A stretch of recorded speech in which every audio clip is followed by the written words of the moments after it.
Function से start करते हैं, right.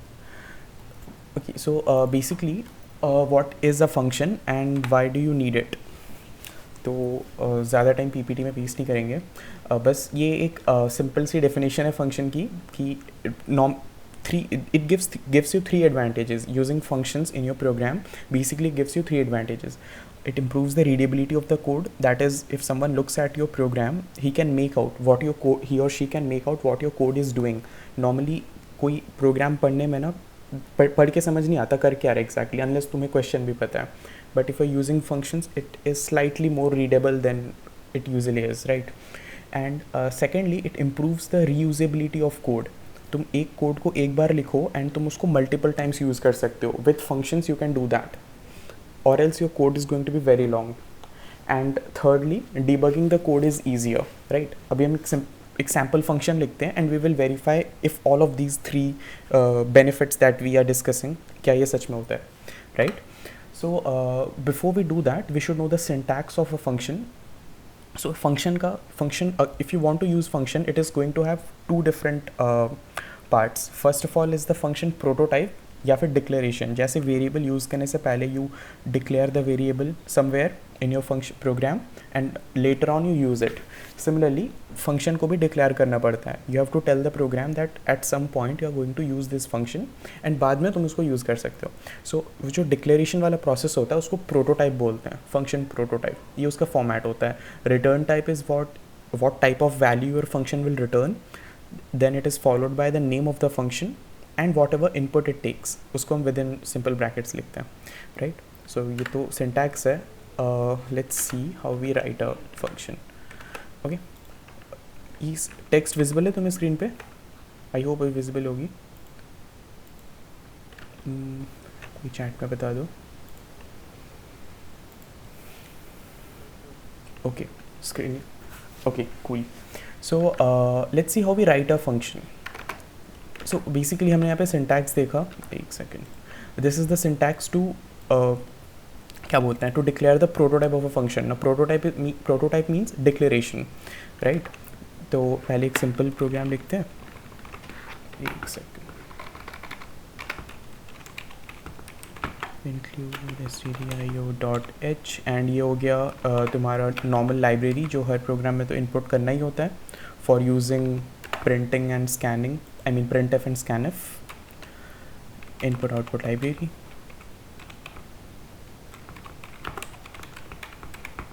Right, and then you declare your main function where you write all your logic and you have to write the name of this function as main.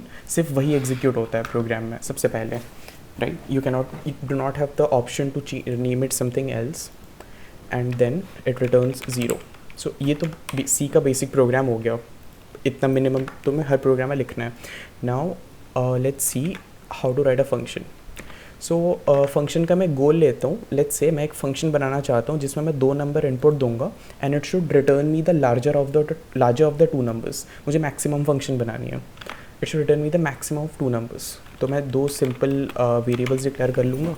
Int a is equal to 5 and b is equal to 10. या फिर तुम input भी ले सकते हो. मैं illustration के लिए ऐसे सिंपल एग्जाम्पल ले रहा हूँ, ठीक है.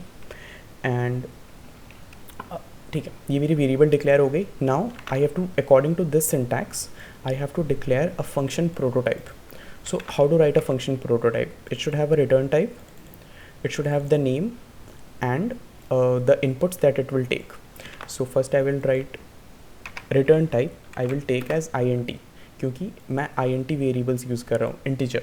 सो my function will also written. तो अगर मैं इन दोनों में से लार्जर वैल्यू फाइंड करना चाहता हूँ, दोनों इंटीजर ही हैं, दोनों का लार्जर भी इंटीजर ही होगा ऑब्वियसली. इन दोनों में से कोई एक लार्जर है. Therefore my function return type is integer. So I wrote int here. Then I'll write the name of my function. I will name it maximum. And now within this curly brackets, within the simple brackets, I'm going to write the name of the variables जो मैं input लूँगा.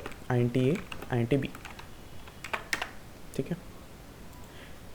Okay, one sec. My bad. इतना ही लिखना था मेरे को. I will use a semicolon.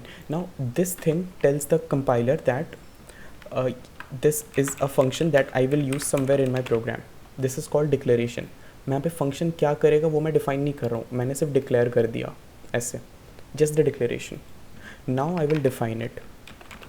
Basically I have to write the same thing again, but instead last में semicolon नहीं डाल के मैं कर्ली ब्रैकेट्स दे के अभी मैं डिफाइन करूँगा, ठीक है.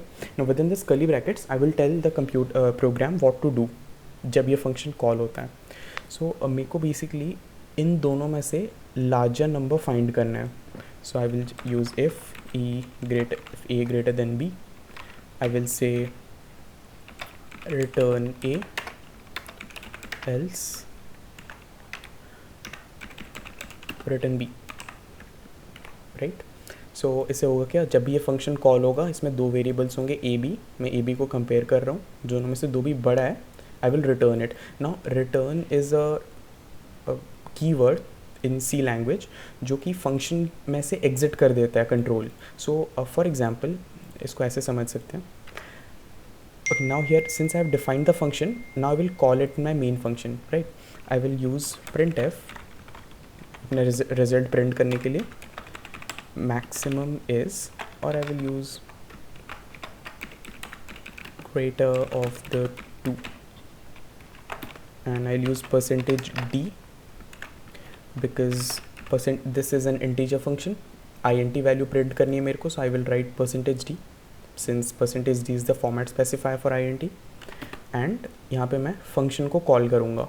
function कॉल करने का syntax क्या है, I just have to write the name of the function, and since यहाँ पे ये function दो variables का input लेता है, I have to give it two variables here, वरना वो काम नहीं करेगा.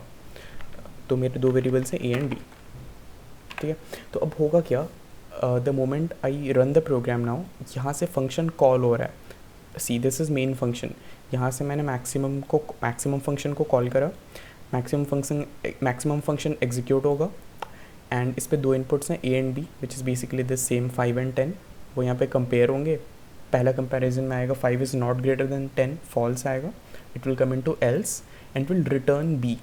रिटर्न b मतलब ये जो मैक्सिमम फंक्शन है ना, अब वो वहाँ से एग्जिट होके वापस यहाँ पे आ जाएगा. Now when that happens, we know that it is going to return the value of b, क्योंकि b बड़ी है. तो जब वो रिटर्न कर लेगा ना, ये कुछ ऐसा दिखेगा, ऐसा, because it is returning b, the largest variable. So the value आएगी basically, not the variable. तो जब फंक्शन रन हो जाएगा, printf कुछ ऐसा दिखेगा, and then फिर तो सिंपल है, 10, सॉरी मैंने 5 लिखा है, it is 10, and बस वही प्रिंट हो जाएगा. इसको रन करके देखते हैं आउटपुट क्या आती है. कौन सा सी डी, एक सेकेंड गाइस, ये run it.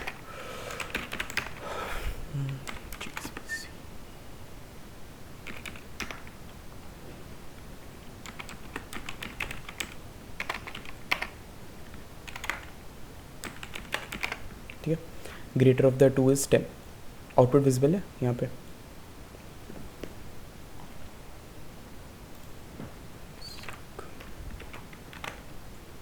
Okay, I hope output is visible. So okay, कुछ डिस्कशन हो रहा था क्या, sorry my bad. Tell that no argument is pass to main function.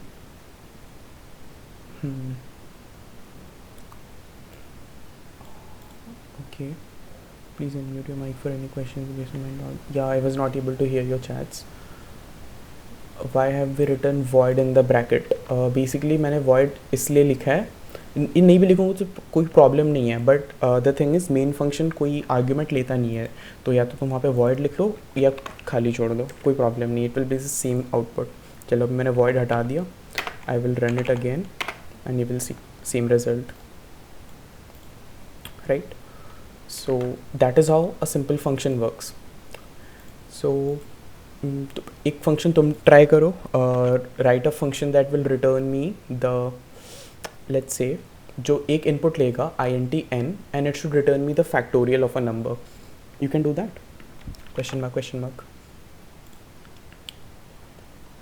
For while loop तो हमने कर लिया है, right? So now do that with a function. जो तुम्हारा लॉजिक होता है ना, to write the to print out the calculate the factorial of a number, try that in a function. और just यूजिंग रिकर्शन नहीं, अभी रिकर्शन से नहीं, अभी नॉर्मल फंक्शन से करो. रिकर्शन में डिस्कस करेंगे विथ रिकर्शन कैसे करना है. भैया सेम फंक्शन अगर void से डिक्लेयर करे तो ओके, गुड क्वेश्चन, वेट. सो अगर मैं सेम फंक्शन void कर देता हूँ, नाउ यू विल, इसमें प्रॉब्लम क्या होगी, मुझे दोनों जगह चेंज करना पड़ेगा. यहाँ पे अगर मैं void करता हूँ ना, now it is a void type of function, देखो अंडरलाइन हो गया, इट्स बिकॉज मैंने यहाँ पे उसको एज int डिक्लेयर करा था, राइट. सो मैं यहाँ पे भी void करूँगा, बट अब वो अभी भी रॉन्ग है, ये प्रोग्राम अभी भी गलत है, क्योंकि अगर मैं void डिक्लेयर करता हूँ, it means the program, this function can not return any value, it can only accept values, it can not return. तो मैं ये रिटर्न्स यहाँ पे नहीं यूज़ कर सकता अभी. So what I have to do is, मैं यहीं पे वैल्यू प्रिंट करूँगा, प्रिंट एफ. ओके, दो बार प्रिंट एफ लिखना पड़ेगा, एक second. Here I will declare another temporary variable temp, or I will call it max. So if a is greater than b, then max is equal to a, else max is equal to b. ठीक है. And I will now store the, now while this logic is executed, max जो bigger value होगी वो max variable में store हो जाएगी. All I have to do is print max and I'll print max and percentage d of course, क्योंकि integer है. And secondly अब मेरा फंक्शन कॉल देखो चेंज हो जाएगा. पहले क्या हो रहा था, मैंने printf लिख दिया था एंड साथ में मैंने परसेंटेज d डाल के यहाँ पे फंक्शन लिख दिया था, क्योंकि मेरा फंक्शन एक इंटीजर रिटर्न कर रहा था, बट अब वो कुछ रिटर्न नहीं करने वाला. Now it is of type void, it can not return anything. So I will have to remove printf from here and मैं सिंपल फंक्शन कॉल करूँगा. उसमें मेरे को कुछ वैल्यू रिटर्न नहीं करने वाला. I am just going to call the function. This is called function call. I mean previously भी वो फंक्शन कॉल ही था, but it was returning something. Now it is not, now it won't return anything, क्योंकि अंदर ही print कर देगा. And so hence we have declared it void. So I will run it again and इस बार values change कर देते हैं. 15, ठीक है. Compile, execute. Okay, here is the output, max is equal to 15. Here star patterns function का part है. Star pattern कौन सा, व्हाट इज स्टार पैटर्न?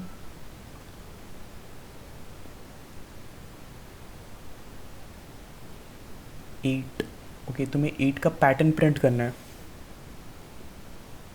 या फिर तुम पॉइंटर्स का बात कर रहे हो?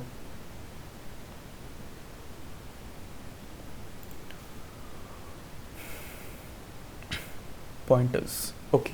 पॉइंटर्स ओके, डिस्कस करते हैं. आई गेस पॉइंटर्स हो गया था राइट, उसमें हमने 2 सेशंस करे थे. चलो कोई बात नहीं, डिस्कस कर लेंगे. Yes, you can return pointers as well. अगर मुझे पॉइंटर रिटर्न करना हो तो मैं यहाँ पे कुछ ऐसा मेंशन करता, int pointer. Now it will return a pointer. अच्छा, पॉइंटर में एक इंटरेस्टिंग चीज़ होता है, प्रॉब्लली मैं टॉपिक से थोड़ा सा ड्रिफ्ट हो जाऊँगा अभी, बट पॉइंटर्स में एक चीज़ होता है, लाइक लेट्स से मैंने यहाँ पे int max एक वेरिएबल है, ठीक है, जो मैंने यहाँ पे लोकली डिक्लेयर करा था. You know right, local, difference between local and global variable. So हर एक वेरिएबल का एक स्कोप होता है. द स्कोप इज़ जिस पैरेंथेसिस के अंदर वो डिक्लेयर हुआ है. सो यहाँ पे मेरा int max is declare with in this parenthesis. It means सिर्फ मैक्सिमम फंक्शन के अंदर मैं इस मैक्स को यूज़ कर सकता हूँ, right. I will show you an example of that. अगर, ठीक है, मैं चीज़ करूँगा अभी. मेरा जो मैक्स वेरिएबल है, it is actually declared under this maximum function. तो इसका स्कोप यहाँ तक है, इस एरिया में इसका स्कोप है. What if I print f percentage d max here, ठीक है. What if I try to print max here, वो यहाँ का लोकल मेन फंक्शन में डिक्लेयर्ड नहीं है, but it is declared inside maximum. यहाँ पे मैंने डिक्लेयर करी थी, मैंने उसको कंप्यूट भी करा है. So if I use it outside of its scope, जिसका स्कोप यहाँ तक था, now I am using it outside of its scope. So will my programme work? देखो, you will get this error, it is undeclared, right. So keep that in mind when you use functions. When you have declared some variable as a local variable means the variable which you have declared within the function, right. You cannot access it outside of its function like in any other function, या फिर main में भी तुम access नहीं कर सकते उसको. And yes, my point for telling this was pointers. So let's say you were writing a function जो पॉइंटर रिटर्न करता है, ठीक है। एंड यहाँ पे भी चेंज करना पड़ेगा pointer. So now my function is going to return a pointer of type integer, and within my function I have written a variable called max, and now I will create a pointer. Pointer declaration यही है, बस तुम pointer का declaration बहुत easy है, तुम्हें int के साथ बस एक एस्ट्रिक लगाना है, एंड वो इस वेरिएबल के साथ एसोसिएट करने के लिए you have to write ampersand max. इससे मेरा पॉइंटर बन गया. Now how is this a pointer, because मेरा मैक्स एक वेरिएबल था, int max. Since it was of type int, वो सिर्फ एक इंटीजर पॉइंटर उसको पॉइंट कर सकता है. So I created a integer pointer. उसका सिंटैक्स यही है, int asterisk. And pointers value नहीं स्टोर करता, वो एड्रेस स्टोर करता है. Hence I use this ampersand symbol. तो अभी पॉइंटर के अंदर मैक्स का एड्रेस स्टोर हो गया. अभी पता है एरर क्या आएगा, इफ़ आई रिटर्न, एंड देखो मेरा function is has a return type of integer pointer. So अगर मैं ये ptr को रिटर्न करता हूँ, पता है प्रोग्राम गलत हो जाएगा. कोई गेस कर सकता है क्यों? बस ऐसे ही पूछ रहा हूँ. We can do so by using loops. Yeah, this pattern, yes, for while loops हो जाएगा. Okay, I guess हमने pointer डिस्कस करा था. So हाँ, पॉइंटर का एड्रेस नहीं, कोई दिक्कत नहीं है. पॉइंटर का एड्रेस रिटर्न करो, या फिर सिंस मैं देख सीधा ptr रिटर्न कर रहा हूँ, एंड ptr के अंदर मैक्स का एड्रेस स्टोर्ड है, बट फिर भी ये प्रोग्राम गलत है, रन नहीं होगा. नहीं, पता है क्यों? क्योंकि देखो जैसे ही मैं रिटर्न करूँगा ना, whenever I return, I just set program उस फंक्शन से एग्जिट हो जाता है. एंड प्रोग्राम फंक्शन से एग्जिट हो रहा है मतलब फंक्शन अभी मेमोरी से डिलीट हो जाएगा, राइट? अगर फंक्शन डिलीट हो रहा है, उसके अंदर जितने वेरिएबल्स लोकली डिक्लेयर हुए थे, इंट मैक्स, ये तो इसके यहाँ का लोकल वेरिएबल है, वो भी डिलीट हो जाएगा. एंड पॉइंटर मैक्स का एड्रेस स्टोर करता है. So when I am returning ptr, it is actually the address of a variable जो डिलीट हो चुका है, राइट? ये बहुत कॉमन मिस्टेक है, और ये पता भी नहीं चलता जब इसका एरर आता है. देखो, हाँ देख. सो आई हैव अ फंक्शन जो पॉइंटर रिटर्न कर रहा है, एंड मैं इस मैक्सिमम फंक्शन के अंदर एक लोकल वेरिएबल डिक्लेयर कर रहा हूँ, इंट मैक्स. ठीक है, ये मेरा लोकल वेरिएबल है. I will write here again, it's a local variable. And मैंने साथ में विद इन दिस फंक्शन मैंने एक पॉइंटर बनाई which is pointing to my local variable. So मेरे इस वेरिएबल ptr के अंदर मैक्स का एड्रेस है, राइट? इस मैक्स का, which is again a local variable. See I am repeating local variable many times क्योंकि मैं उसी पे एम्फेसाइज करना चाहता हूँ. So now I have a pointer to local variable, and जब मैं इस पॉइंटर को रिटर्न करता हूँ, the moment I use return, function क्या बोलते हैं, प्रोग्राम फंक्शन से एग्जिट हो जाता है. सो फंक्शन में जाता कब है? जब मैंने मैक्सिमम को कॉल करा, प्रोग्राम यहाँ से मेन से फंक्शन में आ गया, यहाँ मैक्सिमम में. अभी मैक्सिमम को एग्जीक्यूट करेगा, and the moment I use return, वो मैक्सिमम से रिटर्न आ जाएगा मेन में वापस, एंड आगे का कंटिन्यू करेगा जो भी था इसके बाद. But the moment program comes back to main function, the moment return statement execute हो जाता है, that function is deleted from your memory, right? जब मैक्सिमम को तुम कॉल करते हो ना, वो टेम्परेरीली तुम्हारे मेमोरी में आता है, अपना सारा कैलकुलेशंस करता है, and the moment you hit return, वो तुम्हारे मेमोरी से डिलीट हो जाता है. सो नाउ जो मेरा पॉइंटर था वो यहाँ का लोकल वेरिएबल को पॉइंट कर रहा था, and the moment I hit return, function delete हो गया मेमोरी से. अगर फंक्शन डिलीट हो रहा है, उसके सारे लोकल वेरिएबल्स भी डिलीट हो जाएंगे, राइट? सिंपल सी लॉजिक है. वो जितना वेरिएबल्स लेके आया था सारा डिलीट हो जाएगा उसके साथ, अगर वो मेमोरी से डिलीट हो रहा है. And now when you return the address of that variable, it is basically a variable which does not exist, क्योंकि वो डिलीट हो चुकी है, and that is the error. उसलिए प्रोग्राम रन नहीं होगा, क्योंकि मैं एक ऐसा वेरिएबल को रिटर्न कर रहा हूँ जो एग्जिस्ट नहीं करता.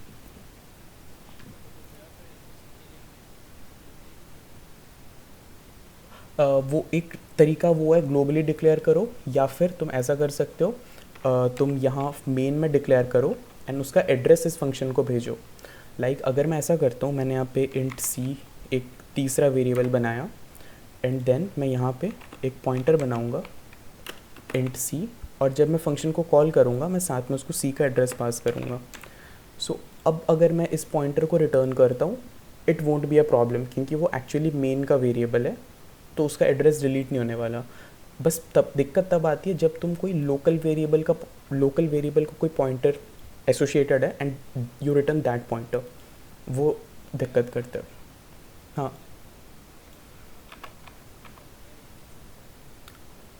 नहीं, अभी के लिए तो वही तरीका है, बट इन अभी तुम फर्स्ट सेम हो ना. यस, थोड़ा सा and towards the end of first sem you will learn something called calloc and malloc. इसके थ्रू तुम कर सकते हो. हाँ हाँ. हम्म.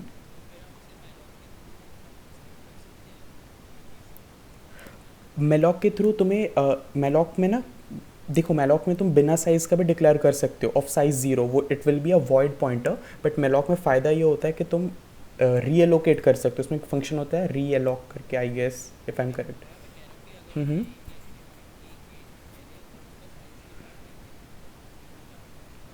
हाँ हाँ.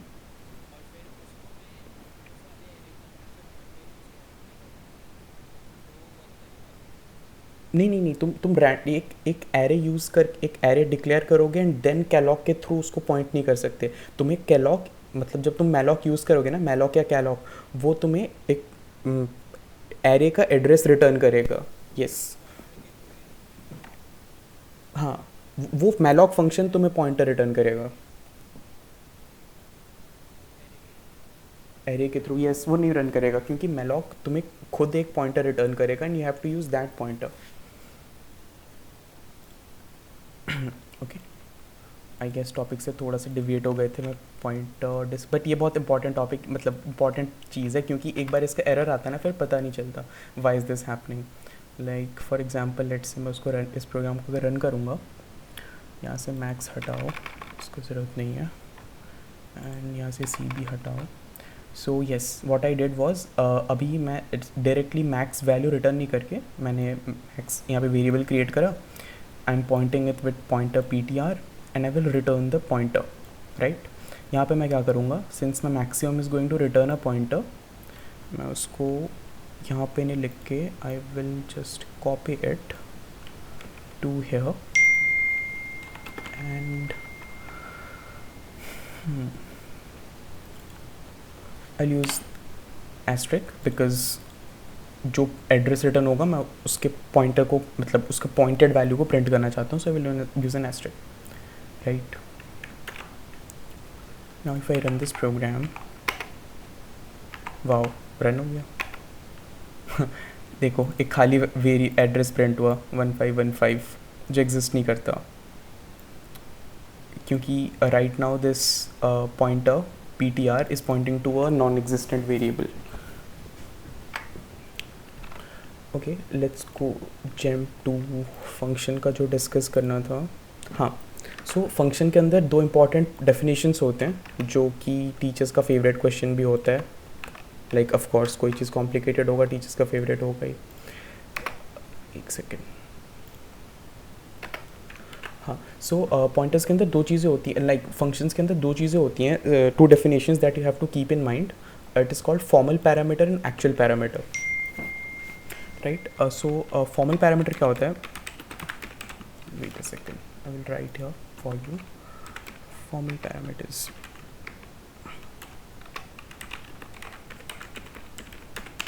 ठीक है. So what are actual parameters and formal parameters. When I मान लो in this example I have this line जहाँ पे मैं फंक्शन को कॉल कर रहा हूँ.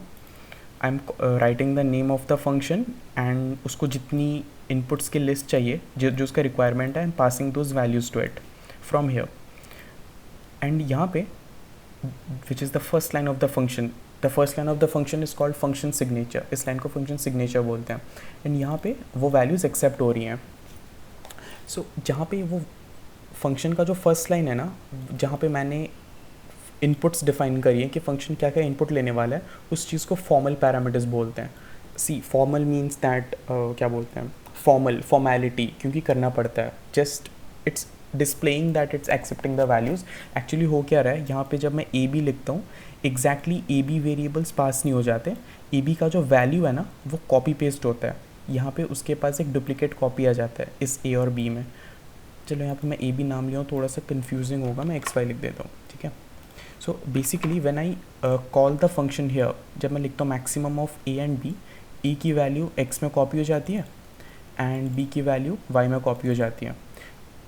एंड जैसे इसी एग्जांपल में देखो, A is the actual value और उसकी वैल्यू आके एक्स में कॉपी हो रही है बस फॉर्मेलिटी के लिए, सो दैट ये फंक्शन रन हो जाए. Hence this argument list X and Y जो कि फंक्शन के फर्स्ट लाइन में डिफाइंड है, that is called formal parameter. And जहाँ पे तुम एक्चुअली वैल्यूज़ पास कर रहे हो, the real values, that is actual parameter. इस चीज़ को थोड़ा ध्यान में रखना, ये एग्जाम में भी आ जाता है. तुम्हें प्रोग्राम दे देगा, बोलेगा what are the formal parameters and what are the actual parameters. So here is a question for you. इस प्रोग्राम में मेरे को बता सकते हो फॉर्मल पैरामीटर कौन सी है, एक्चुअल पैरामीटर कौन सी है?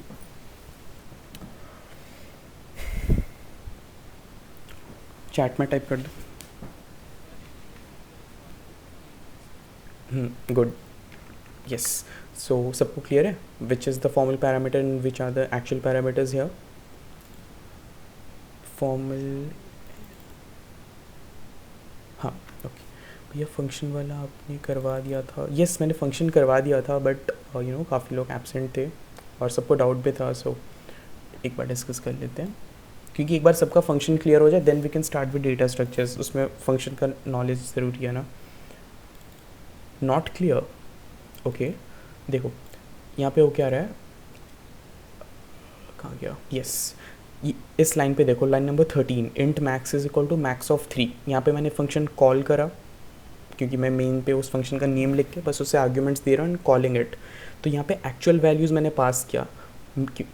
बस एक चीज़ तुम ऐसे भी याद रख सकते हो, जहाँ से तुम फंक्शन को कॉल कर रहे हो ना, दैट इज़ एक्चुअल पैरामीटर. और जहाँ पे वो फंक्शन रिसीव कर रहा है, like the first line of the function, line number 3 पे देखो, यहाँ पे जो आर्ग्यूमेंट लिस्ट है A B C, these are formal parameters. ये बस फॉर्मेलिटी के लिए वैल्यूज़ को पेस्ट करके रखी है, एक duplicate copy, so that function की कैलकुलेशंस में प्रॉब्लम ना है, because function is going to use those values. So these are formal parameters जो फंक्शन के first line, definition of first line में होते हैं ना, in the function signature, those are called formal parameters. And यहाँ पे लाइन नंबर 13 में जहाँ पे मैंने फंक्शन को कॉल करा, this is the actual parameters. So n1 n2 n3 is actual parameter, and यहाँ पे in line number 3 a b c, these are formal parameters. Makes sense? Okay. Next क्या है? हाँ, okay. Favorite topic, recursion. So guys, pay attention with me. Recursion थोड़ा सा complex है, but once you get it, this is going to help you a lot. Like your entire computer science में जब तक तुम interested हो तब तक तुम्हें recursion help करेगा. डेटा स्ट्रक्चर्स हो या उसके बाद एल्गोरिदम्स, तुम्हारा थर्ड सेमेस्टर में सब्जेक्ट आएगा design and analysis of algorithms. उसमें ना तुम्हें सीधा एल्गोरिदम्स पढ़ाएंगे, कैसे कैसे किस चीज़, एक एक पर्टिकुलर प्रॉब्लम्स को सॉल्व करने के लिए, सॉर्टिंग के एल्गोरिदम्स वगैरह वगैरह, जो कि रिकर्जन के थ्रू ही पॉसिबल होता है. ऑल दैट एल्गोरिदम्स, वहाँ पे तुम्हें रिकर्जन फिर से नहीं पढ़ाएंगे, तुम्हें डायरेक्टली एल्गोरिदम्स दिया जाएगा एंड तुम्हें एल्गोरिदम के टेक्निक बता देंगे कि एल्गोरिदम ऐसे वर्क करता है. But the real thing is कि वो एल्गोरिदम रिकर्जन के बिना वर्क नहीं कर सकता. So make sure you are you know comfortable with recursion, क्योंकि ये बहुत ज़्यादा हेल्प करने वाला है डेटा स्ट्रक्चर्स में भी और एल्गोरिदम्स में भी. So what is recursion? Recursion is basically simply means a function. कोई कम्प्लेक्स टॉपिक नहीं है, ठीक है, बहुत सिंपल है. बस एक चीज़ याद रखना है, recursion is something that a function just calls it self, that is recursion is a simple stuff, right? Basically when a function calls itself, it is called recursion. What do I mean function calls itself? यहाँ पे मेरा ये है, क्या बोलते हैं इसको, function int maximum. इसी एग्जांपल में अगर यहाँ मैंने क्या लिखा है यहाँ पे, अच्छा x y, just let me fix it so that we can use this function again, right? Max is equal to x. ये हमारा ओरिजिनल फंक्शन था, दो वेरिएबल्स में इस मैक्सिमम फाइंड करने का, right? And here I was returning max, ये भी रिटर्न टाइप है. Now what if I tell you कि instead of just printing the values, ऐसी फ़न के लिए मैं यहाँ पे इसको अपने आप के थ्रू एक और बार कॉल कराऊंगा. अरे यार. So I will just use here one सेक.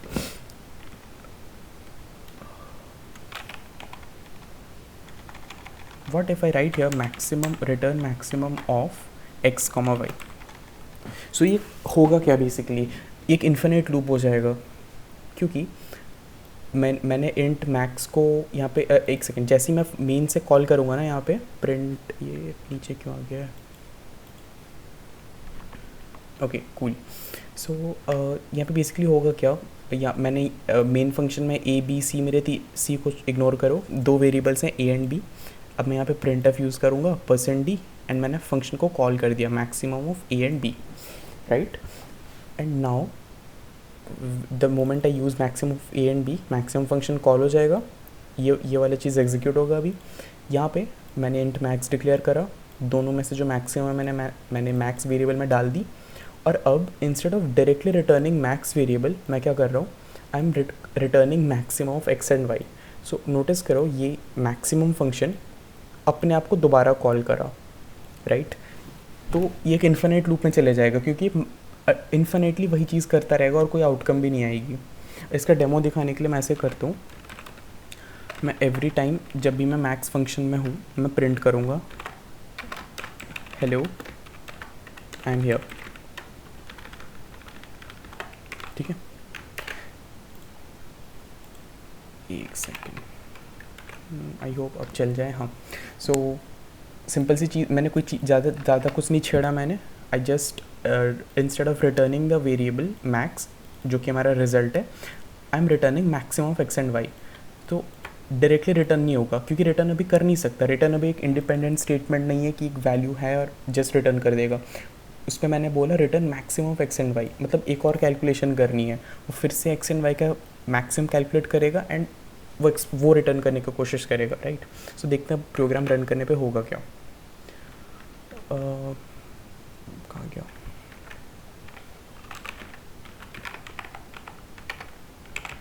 ठीक है. अब अगर मैं रन करूँगा इसको, देखो इन्फिनिटली प्रिंट हो रहा है hello I am here, hello I am here, और ये रुकेगा भी नहीं. This is an infinite loop. Okay, finally बंद हो गया क्योंकि मेमोरी एक्सीड हो गई, segmentation fault. So basically this is recursion, मतलब रिकर्जन को हम बहुत ढंग से यूज़ करेंगे. This is just an example, whenever a function calls itself it is called recursion, as simple as that. That was the definition of recursion. And go to, yes, go to, पता है recommend use मत करो यार, वो बेकार में function को complicate कर देते हैं. लाइक नॉट इवन फंक्शन, हर चीज़ में यूज़ कर सकते हो, फॉर लूप वाइल लूप में, बट उससे बेटर वो है फंक्शन यूज़ कर लो instead of go to. And yes, a function that does recursion is called a recursive function. So now since this function is calling itself, we can say that this is a recursive function. And इस चीज़ को थोड़ी देर में discuss करते हैं. recursion uses stack and hence it consumes auxiliary space. जब तुम कोई चीज़ for while loop से करती हो ना, मान लो वो स्पेस लेता है 2 बाइट्स, तो रिकर्जन पॉसिबल है कि उससे नॉट पॉसिबल, ऑब्वियसली उससे ज़्यादा स्पेस लेगा. मान लो तुम्हारा फॉर लूप 2 बाइट्स लेता है एंड वो 10 टाइम्स चलता है, अगर रिकर्जन वही काम करेगा ना तो वो 2 × 10 20 बाइट्स लेगा, राइट. वो डिस्कस करेंगे क्यों करता है, विल डिस्कस इट लेटर. वो स्पेस लेता है थोड़ा extra. Okay, so basically now अभी सबसे इम्पॉर्टेंट चीज़ ये है, रिकर्जन करना कैसे है ढंग से, इन्फिनिट ताकि इन्फिनिट लूप ना हो जाए. So I prepared some thought process for you. Let's understand recursion with an example. ठीक है गाइस, अभी बस 10 मिनट्स पे attention because this is very important. मुझे भी नहीं पता कैसे एक्सप्लेन करना, but I will try my best. So I made some illustrations for you, right. So let's say I want to calculate the factorial of a number. So factorial की definition तो simple है. Factorial of n is n into n minus 1 into n minus 2 dot dot dot dot till 1, right? 0 include नहीं करूँगा क्योंकि 0 multiply करने पे पूरी product 0 हो जाएगी. So that is the definition of factorial. And इसको हमें already simple for loop से तो करना आता है, right? Simple for loop से अगर मुझे recursion calculate करना होगा, what will I do? मैं एक प्रोग्राम बनाऊंगा इंट फैक्टोरियल, मैं आई मीन एक फंक्शन बनाऊंगा, एक इनपुट लेगा इंट n, जिस नंबर का मुझे फैक्टोरियल कैलकुलेट करना है. What I will do is मैं एक वेरिएबल f में 1 स्टोर करूँगा जिसमें मेरे को फाइनली फैक्टोरियल का वैल्यू स्टोर करना है. Then I will loop from int I is equal to 1 till I less than equal to n I plus plus, and every time inside whenever I'm inside the loop in every iteration मैं बस f में current i की value multiply करता रहूँगा. Right okay, ये greater than equal to का symbol मेरे font के वजह से ऐसा हो जा रहा है, मैंने simple greater than equal to लिखा है, वो दोनों को कंबाइन कर देते हैं. ठीक है, उसमें कंफ्यूज मत होना. And yes, every time in every iteration I am inside the loop, मैं बेसिकली f में i की वैल्यू मल्टीप्लाई कर रहा हूँ. एंड i क्या है, i 1 से लेके n तक जा रहा है. सिंपल है, फैक्टोरियल कैलकुलेट हो जाएगा एंड मैं इसको रिटर्न कर दूंगा, रिटर्न f. ठीक है, अभी मैक्सिमम को डिलीट करते हैं, बेकार का पड़ा हुआ है यहाँ पे. Okay, one thing that you can notice here is मैंने यहाँ पे फैक्टोरियल को डिक्लेयर नहीं करा, मैंने सीधा यूज़ कर दिया. Yes you can do that, जब तक तुम एक फंक्शन को मेन से कॉल कर रहे हो इट्स नॉट अ प्रॉब्लम, तुम इसे बिना डिफाइन करके यूज़ कर सकते हो. बट अगर मैं यहाँ किसी और फंक्शन से एक दूसरे फंक्शन को कॉल करूँ then you need to define it, वो काम नहीं करेगा बिना डिक्लेरेशन का. बट सिंस मैं फैक्टोरियल को मेन से यूज़ करने वाला हूँ so it's not a problem. Right, I will use factorial, call करूँगा एंड फैक्टोरियल एक इनपुट ले रहा है तो मैं सिर्फ b पास करूँगा, नहीं मैं 5 पास करूँगा, ज़्यादा बड़ा हो जाएगा factorial. Let me delete this. ठीक है, so this is a normal factorial जो हमें ऑलरेडी आती है फॉर लूप से या आइटरेटिव प्रोसेस से कैलकुलेट करना. Right, whenever you do something with for loop और while loop that method is known as iterative method, iteration और इटरेटिव जैसे भी प्रोनाउंसिएशन है, इटरेटिव मेथड. अरे यार क्या हो रहा है, हाँ okay make sense. This is a simple for loop, I से लेके एन तक रन हो रहा है. Every time I am just multiplying that, going like simultaneously multiplying the value, sequentially multiplying the value of I into F and मैं वो value return करूँगा. So now if I run this program, 5 का factorial हमें already पता है, 5 into 4 into 3 into 2 into 1 that is 120. सो अरे पुराना वाला एग्जीक्यूट हो गया, अच्छा मैंने सेव नहीं करा.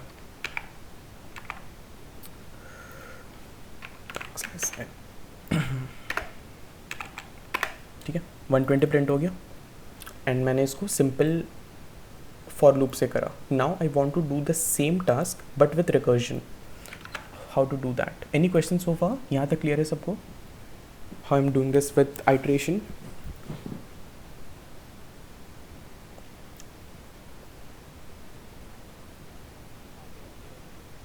डर लग रहा है कोड तंत्र से? अरे कुछ नहीं होता, चलो क्लियर है ना. ओके भाई, कोड तंत्र बस नाम का है.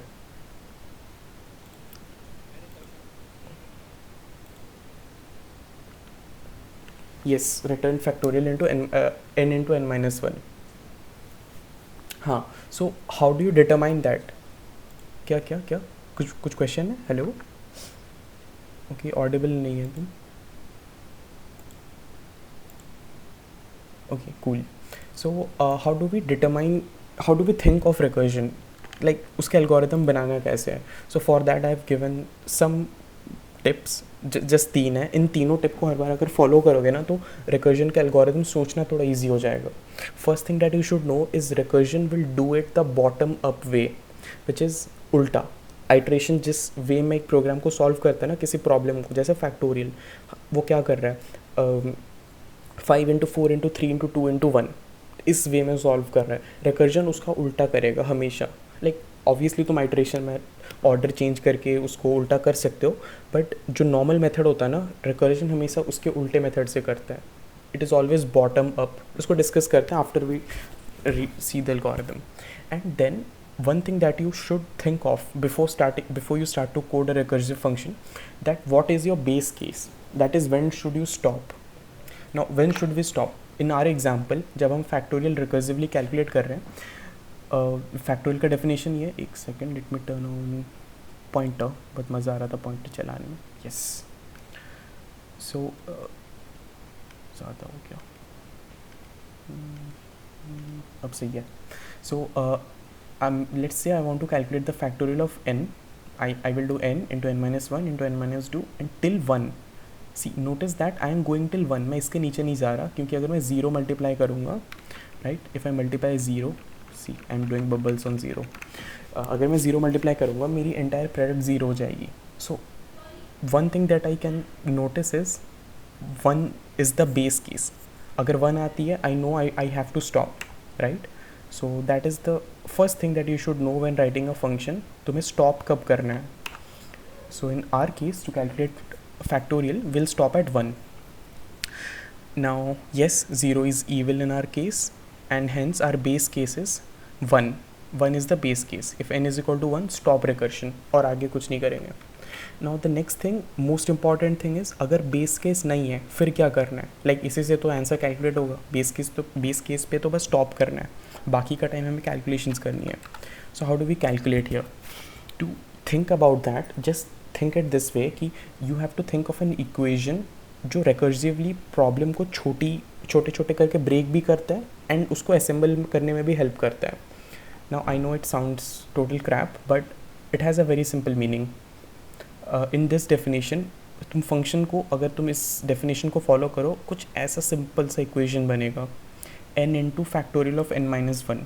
It is true, right. तुम्हें अगर 5 का फैक्टोरियल कैलकुलेट करना है, you can say that instead of directly calculating the factorial of 5, you can say that factorial of 5 is equal to 5 into factorial of 4. सही चीज़ है, क्योंकि factorial of 4 is 24 and अगर मैं उसको into 5 करूँगा, it will become 120. So I can say, instead of directly calculating the value of factorial of n, I will say it is n into factorial of n minus 1. Simple C line लिख दी मैंने, और इससे तुम्हारा पूरा recursion हो जाएगा. In this example हम फैक्टोरियल कैलकुलेट कर रहे हैं. So let's see how we calculate factorial. यहाँ तक सबको क्लियर है रिकर्जन का definition? 5 into 4 into 3 into 2 1. Yes, okay, cool. Okay, अब सबसे ठीक है, क्लियर. सो अब फैक्टोरियल, अब रिकर्जन का सबसे इम्पॉर्टेंट पार्ट है how it actually calculates it. So यहाँ पे यहाँ ऊपर कुछ डिक्लेरेशन वगैरह मैंने लिखा नहीं है. यहाँ पे एज्यूम कर लो, इंक्लूड stdio वगैरह वगैरह, अपना पूरा फंक्शन वहीं ऊपर डिफाइंड है समवेयर इन देयर. एंड यहाँ पे मैंने मेन फंक्शन लिखा है. इन मेन फंक्शन मैंने एक सिंपल वेरिएबल डिक्लेयर करा, n is equal to 5, and I am calling the function factorial of n, right. And I will print it जब आएगा, वो तो बात का. I am just here, notice that I am calling the factorial function and I am passing the value 5. आ गया, देखो pass हो रहा है ब्लू लाइन में. Okay, this was my illustration, कुछ खास नहीं है. सो और यहाँ पे मैंने n इज इक्वल टू 5 लिखा है, बट उससे कंफ्यूज मत होना. मैं बस n इज इक्वल टू 5 इसलिए यहाँ पे लिखा हूँ, सो दैट सबकॉन्शियसली माइंड में रहेगा कि करेंटली n की वैल्यू क्या है. वैसे जब वो रन होगा, वो तो सिंपल n ही लिखेंगे, जब प्रोग्राम में लिखेंगे वहाँ पे int n लिखेंगे. यहाँ पे मैं n इज इक्वल टू 5 लिखा हूँ, so that right now you explain करना ईजी होगा. सो अभी int फैक्टोरियल में, okay, and another term that I will use here now is, जब फैक्टोरियल में 5 पास हो अभी, I will call it factorial 5, ठीक है, क्योंकि हर बार बोलना लंबा हो जाएगा. फैक्टोरियल में 5 पास हो रहा है, instead I will just say factorial 5. सो अभी क्या हुआ, फैक्टोरियल 5 कॉल हो गया, मतलब मैंने फैक्टोरियल में 5 कॉल करा, and this is my recursive function. इतना छोटू सा है. फंक्शन क्या चेक करेगा, if n is equal to 1, return 1. क्योंकि and why am I doing this, क्योंकि 1 का फैक्टोरियल 1 होता है, मुझे आगे कुछ कैलकुलेशन नहीं करना. And we just discuss this is our base case. If n is equal to 1, stop the recursion, क्योंकि अगर हम आगे चले गए तो 0 मल्टीप्लाई हो जाएगा एंड हमारा पूरा फैक्टोरियल का वैल्यू 0 हो जाएगा. So we don't need to do that. And factorial का डेफिनेशन भी वही है, n से लेके 1 तक का प्रोडक्ट. हेंस तुम्हारे जो रिकर्सिव फंक्शन होगा ना तुम्हारा, उसमें सबसे पहला लाइन होता है, you right the base function. That is the most important step. अगर बेस फंक्शन है, आगे कुछ करना ही नहीं है, सीधा रिटर्न कर दो. जो भी तुम्हारा बेस कंडीशन में जो वैल्यू होता है वो रिटर्न करो. And since this is factorial, इसके बेस कंडीशन में इसका वैल्यू 1 होने वाला है, क्योंकि 1 की फैक्टोरियल 1 है, तो मैं सिंपल 1 रिटर्न करूँगा if n is equal to 1. But right now मैंने फैक्टोरियल 5 कॉल करा है, सो n की वैल्यू 5 है. This statement is not correct, एंड ये क्या करेगा अभी, return n into factorial of n minus 1. See, और अभी हमने ये वाली इक्वेशन मैंने बताई थी, इसको यूज़ करना है, and we just discussed why this equation is true, because 5 factorial is equal to 5 into factorial of 4, और एनी नंबर n का factorial is equal to n into factorial of n minus one. मैंने वही लिखा है, return n into factorial of n minus one. So now one thing that you can notice here, अगर n का value 1 होता वो डायरेक्टली 1 रिटर्न करता, एंड उस केस में रिटर्न एक इंडिपेंडेंट स्टेटमेंट था. ये वाला रिटर्न देखो जिस पे मैं बबल्स कर रहा हूँ, that return is an independent statement, क्योंकि उसको कुछ कैलकुलेशन नहीं करनी, उसको सीधा वैल्यू गिवन है, इसको वो फंक्शन वैल्यू रिटर्न करना है. बट ये नीचे वाला रिटर्न जिस पे मैं अभी बबल कर रहा हूँ, क्या बबल करने में मज़ा आ रहा है? ओके, सो जिस पे मैं ये वाला return, this is not an independent statement. एक वैल्यू है इसके पास, लेकिन इसको दूसरा वैल्यू कैलकुलेट करना है, तो ये सीधा सीधा नहीं रिटर्न कर सकता, ये इस वैल्यू का मिलने का वेट करेगा. सो ये वैल्यू कैसे मिलेगा? फिर से फैक्टोरियल अपने आप को कॉल कर रहा है. See, the name of this function is factorial, और वो अपने आप को फिर से कॉल कर रहा है for n minus one. Since अभी मैंने फैक्टोरियल 5 कॉल करा था, मतलब मैंने फैक्टोरियल 5 पास करी थी, now I am using return 5 into factorial 4. अब ऐसा कुछ हो जाएगा, ठीक है. तो ये लेफ़्ट साइड में जो अभी हमने वही डिस्कस करा था, ये सेम चीज़ मैंने यहाँ पे लिखा है. ये फर्स्ट कॉल है, आई मीन फैक्टोरियल 5. जब मैंने 5 के लिए कॉल करा, it will go in n is not equal to 1, सो ये वाली कंडीशन ट्रू नहीं होगी. नीचे आ जाएगा return n is equal to 5, that is current value n की 5 है, सो 5 into factorial of n minus one. मतलब ये अपने आप को दोबारा कॉल करा विथ डिफरेंट आर्ग्यूमेंट. अभी फैक्टोरियल में 4 पास होगा, राइट, क्योंकि करंट वैल्यू 5 थी, एंड अब मैं n माइनस वन पास किया. इससे होगा क्या, फैक्टोरियल ने अपने आप को फिर से कॉल करा, तो ये ऐसा एक और फंक्शन एक और मेमोरी में आ जाएगा. देखो जब भी फंक्शन कॉल होता है ना, वो मेमोरी में आ जाता है एक जगह पे. तो मान लो ये ग्रे वाली बॉक्स मेमोरी है, सिंस वो अपने आप को फिर से कॉल कर रहा है, वो एक और मेमोरी स्पेस क्रिएट करेगा और वहाँ पे फिर से चालू हो जाएगा with n is equal to 4. सो दिस इज़ फैक्टोरियल 4.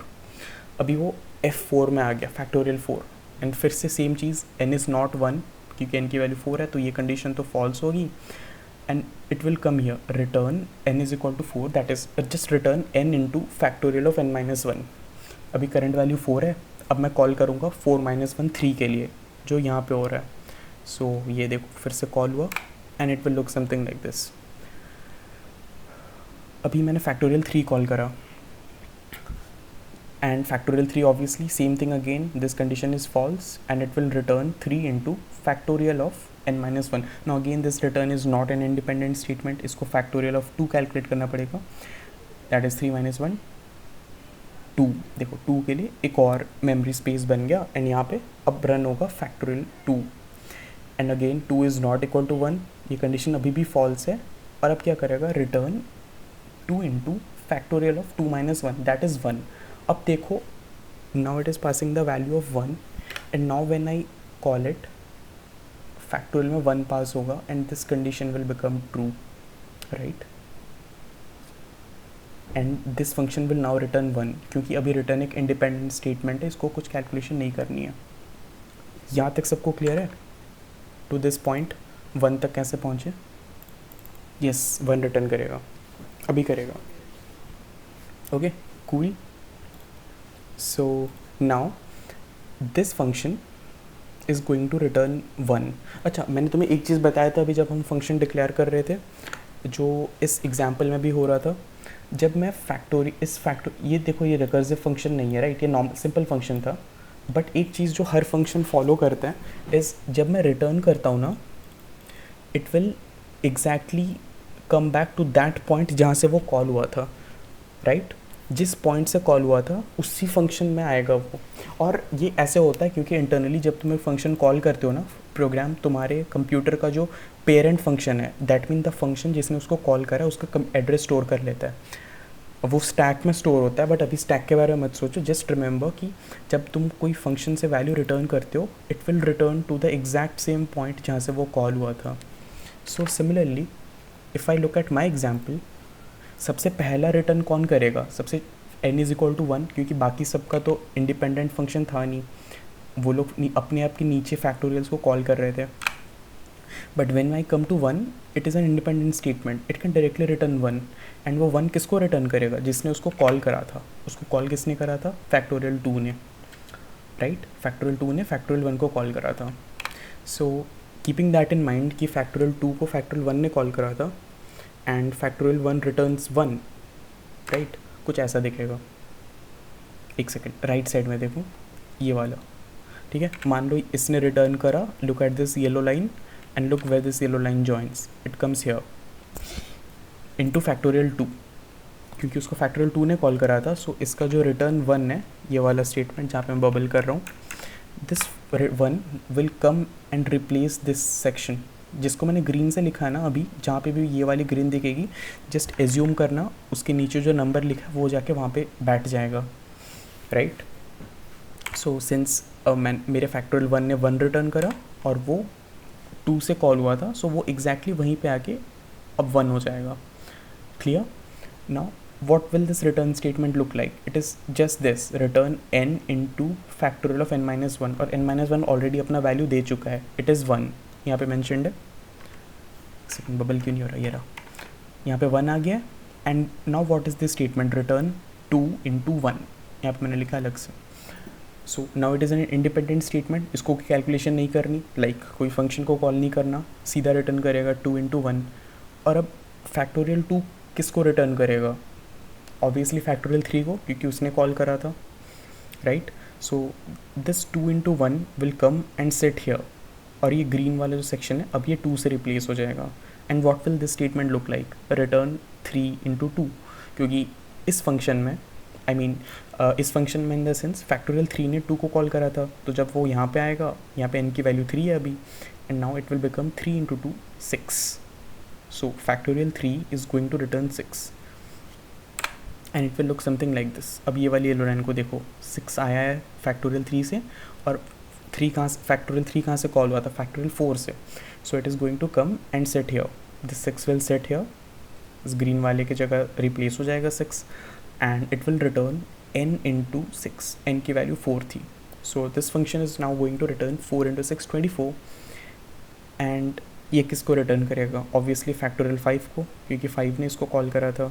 जब 5 का वैल्यू, मतलब जब n का वैल्यू 5 था, it called factorial of n minus 1, that is 4। So since 4 को 5 ने कॉल करा था, रिटर्न भी उसी को करेगा। So this 4 into 6 24 will come here and it will become 24। और फैक्टोरियल 5 अब रिटर्न करेगा 5 into 24, एंड वो आके वापस बैठेगा मेन फंक्शन में, क्योंकि factorial 5 was our first call.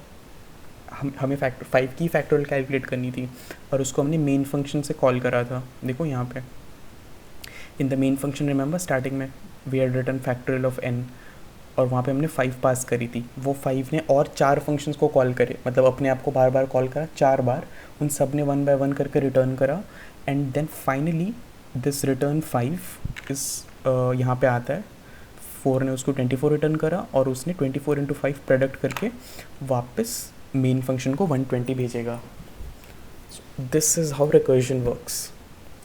And देखो हमें अपनी आंसर भी मिल गई, factorial of 5 is 120। Is this clear? I hope diagram के साथ थोड़ा बेटर होगा। क्लियर? Okay cool. हाँ चलो, फिर ये क्लियर है तो यार फिर तो हो गया। और क्या ये रिकर्जन में, रिकर्जन तो यही है।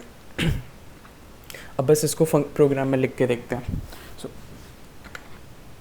So basically this is how recursion works. And now मैंने स्टार्टिंग में एक डेफिनेशन बोला था, not a definition but something that you should keep in mind, know that recursion will do it the bottom up way. Now why did I say that? मैंने जब main function से initially उसको call करा, I pass the value 5 because I wanted to calculate the factorial of 5, right? And I call the function for factorial of 5। Instead उसने एक बार में मुझे result नहीं दिया। 5 ने 4 को कॉल करा, राइट? 5 ने 4 को कॉल करा, 4 ने 3 को कॉल करा, 3 ने 2 को कॉल करा, 2 ने 1 को कॉल करा, एंड 1 से मुझे आंसर्स मिलना चालू हुआ। उसने 1 रिटर्न करा, एंड देन 1 ने 2 को 1 रिटर्न करा, फिर 2 ने रिटर्न करा 2, फिर 3 रिटर्न करेगा 6, एंड ऐसे देखो मुझे पीछे से आगे आंसर्स आ रहे हैं। मुझे सबसे पहला आंसर 1 से मिला, लेकिन मैंने स्टार्ट करा था 5 से, बट मुझे आंसर मिलना चालू हुआ अपने बेस केस से. So always remember that base case is the last case, and वहीं से तुम्हें आंसर मिलना चालू होता है, from the most bottom, right, the bottom case. That is why recursion is recursion is always known to solve the question in bottom up way. वो problem को छोटा करते हुए एकदम बॉटम केस तक जाएगा और वहाँ से आंसर्स लाना चालू करेगा, right. So that is about recursion. अब इसको बस प्रोग्राम में इम्प्लीमेंट करके देखते हैं, 2 मिनट का होगा. Okay, one thing that you can see is every function is returning an integer, so return type is obviously int. So I'll write int factorial, or already एक factorial है ना, so I will name it recursive, right, factorial recursive, and एक input लेगा int n, and every time the first thing that I want to do is I will check my base condition. ठीक है, okay, फिर से मेरा font इसको combine करके ऐसे कर रहा है, but I've just written double equal to, right, and if value of n is 1, I will return 1, क्योंकि 1 की factorial 1 होती है. This is my base case. I don't want to go any further, and if it is not true, I will return n into, एक second, n into factorial recursive of n minus 1. Clear? And now I will just call this function from my main. Output देखते हैं क्या आएगा.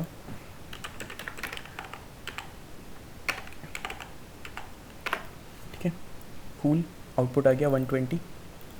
Now यार सिर्फ same function same value pass करें तब से. लेट्स से मैंने इंट n scanf %d मैं कोई वैल्यू इनपुट ले लूँगा, n में स्टोर करूँगा, and I will calculate the factorial of n. So let's drop an input prompt as well. Printf whose factorial do you seek. So मैं एक input prompt डाल दिया मैंने, and from here I will get the input, get the number जिसका मुझे factorial calculate करना है. उसको मैंने n पे स्टोर करा, and I'll call the factorial recursive function for that number. Let's see if this मैं सेव नहीं करा, of course. Okay, whose factorial do you seek? I seek the factorial of 10. Clear? Recursively calculate हो गया, 3628800, 10 का factorial है ये. Let's see for some other number as well. 4 का factorial 24. ठीक है, करेक्ट है.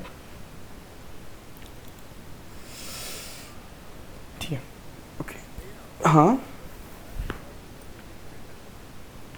ज़ीरो तक हम ले जाएंगे नहीं, क्योंकि अगर ज़ीरो तक चला गया देन हाँ, तुम ज़ीरो पे जाने पे भी 1 रिटर्न कर सकते हो, बट वहाँ तक क्यों जाना है जब तुम्हें ऑलरेडी पता है कि 1 तक तुम्हें आंसर मिल जाएगा. मैं करूँगा भी तो एग्जैक्टली सेम आंसर आएगा. लेट्स से मैंने यहाँ पे कर दिया if n is equal to 0 return 1, तो तभी भी सेम ही आएगा, क्योंकि 1 into n is the same number n itself, right? तो सिर्फ 1 एक एक्स्ट्रा 1 मल्टीप्लाई होगा मेरे आंसर में. एक second, let me save this and I call the function. Let's say अभी मैंने 5 फिर से लिखा, सेम आंसर आएगा. So just to save the last loop I am just saving an extra loop 1 पे चेक करके, बट 0 पे भी सही है, कोई प्रॉब्लम नहीं है. अब एल्गोरिदम ना कुछ केसेस होता है, like some cases are called edge cases, जहाँ पे चांसेस होता है कि your algorithm will fail. Like for example, मान लो मैंने इंट n में I would have passed -5, right. मैंने -5 पास करा, अंदर आएगा n इज़ इक्वल टू 0 पे चेक करेगा, -5 is not equal to 0, right? Obviously -5 is not equal to 0, and it will return -5 into factorial of -5 minus 1, that is -6. ये तो और छोटा होते जा रहा है ना, और छोटा होते जा रहा है. ऐसे तो इन्फिनेटली चलेगा, काम ही नहीं करेगा फिर.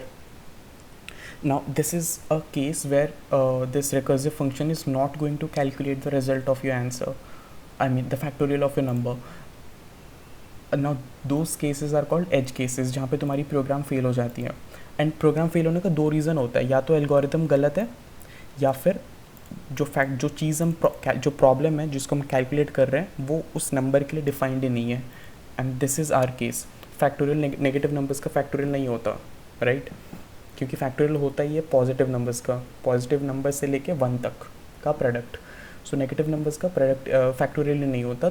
अगर तुम्हें वो चेक करना है तो तुम्हें यहाँ पे अपने मेन फंक्शन में ही रिकर्जन को कॉल करने से पहले तुम्हें चेक करना पड़ेगा. अगर नेगेटिव है तो कॉल ही मत करो, क्योंकि factorial of negative numbers does not exist. So in that case algorithm गलत नहीं है, प्रॉब्लम गलत है, क्योंकि for negative numbers factorial does not exist. So that क्या क्या क्या फिर से? हाँ, n ग्रेटर देन 1 वो भी लिख सकते हो, yes. But the point is कि for negative numbers factorial exist नहीं करता. हाँ, ग्रेटर देन इक्वल टू 1 वो भी लिख सकते हो, फैक्टोरियल कॉल ही नहीं करेगा अपने आप को, इन्फिनिट नहीं हो जाएगा. I mean sorry, greater than नहीं, लेस देन इक्वल टू 1. ठीक है, ग्रेटर देन इक्वल टू तो फिर हर एक पॉजिटिव नंबर के लिए वो 1 रिटर्न कर देगा. मान लो मैंने 5 डाला, वो 1 रिटर्न करेगा.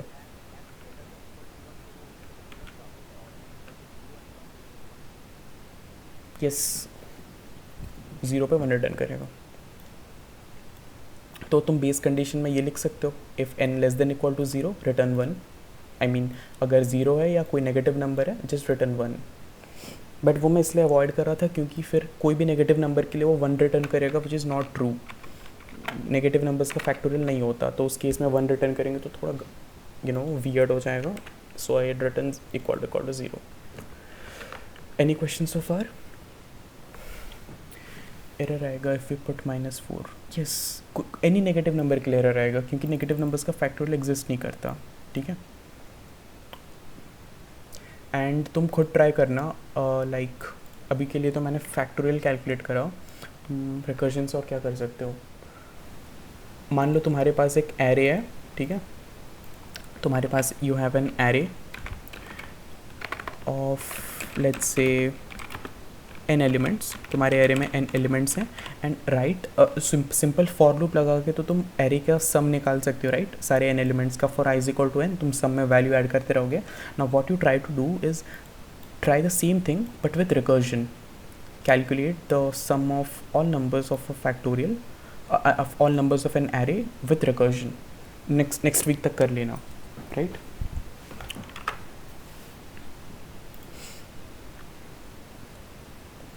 कोई doubt, any questions so far? okay, cool. हाँ हाँ पूछो.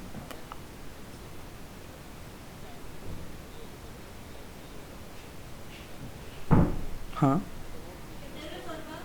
एक सेकेंड, 5 मिनट्स तक. हाँ बोल बोल बोल. Yes.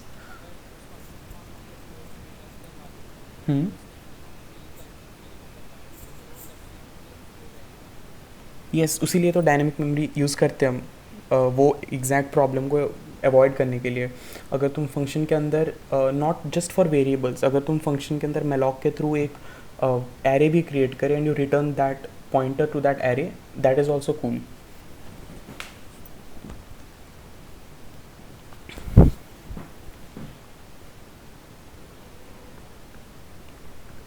I hope that clears your doubt. Free नहीं करोगे तो पूरा प्रोग्राम एग्जीक्यूशन तक वो मेमोरी ऑक्यूपाई रहेगा. हाँ, वो मेमोरी ऑक्यूपाई रहेगा एंड उसका एक प्रॉब्लम होता है मेमोरी लीक. बट एक सेकेंड, मेरी आवाज़ कट गई क्या? मुझे ओके ओके यस, हाँ सॉरी, मेरी वाईफाई वीक दिखा रही थी. यस, अगर फ्री नहीं करोगे तो यस वो स्पेस मेमोरी लीक करके, उसका एग्जैक्ट डेफिनेशन मेमोरी लीक है, वो प्रॉब्लम होगा. But it won't be noticeable because काफ़ी बहुत स्पेस होता है. तो एक एरे ज़्यादा से ज़्यादा, एक मान लो इंटीजर एरे है, इंटीजर का साइज़ होता है 4 बाइट्स, राइट? तो सिर्फ 1 MB में 10⁻⁶ बाइट्स होते हैं. So just think about that, वो कितना स्टोर करने के बाद मेमोरी लीक का प्रॉब्लम आएगा, राइट?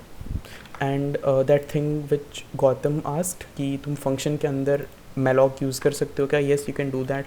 उसका मेथड ये है, you will just use a pointer and तुम यूज़ करोगे, सिंस पॉइंट वो एक ब्लैंक फंक्शन रिटर्न करता है, I mean blank pointer return करता है. व्हेन यू यूज़ malloc वो एक void पॉइंटर रिटर्न करता है, उस पॉइंटर कुछ डेटा टाइप नहीं होता, it is void. So you have to use this next to it to type for type casting, convert करने के लिए. एंड बस जितना साइज़ का तुम्हें चाहिए, जितना साइज़ का एरे, दैट इनटू, मान लो मुझे 4 एलिमेंट्स के लिए एरे चाहिए, आई will just use this 4 into size of int, and इससे मेरा एक पॉइंटर बन जाएगा which will point two N array of 4 values, क्योंकि मैंने यहाँ पे 4 लिखा है. तो अगर मैं यहाँ पे n लिखता, n वैल्यूज़ का एरे बनता, and now I can return this pointer to the main function, और वो कुछ प्रॉब्लम भी क्रिएट नहीं करेगा क्योंकि दिस इज़ डायनामिक एलोकेशन, मैंने malloc के थ्रू करा है. This is the syntax for using malloc. शायद तुम पढ़ लिए होगे, हमारा फर्स्ट सेमेस्टर में ही था, आई एम नॉट श्योर.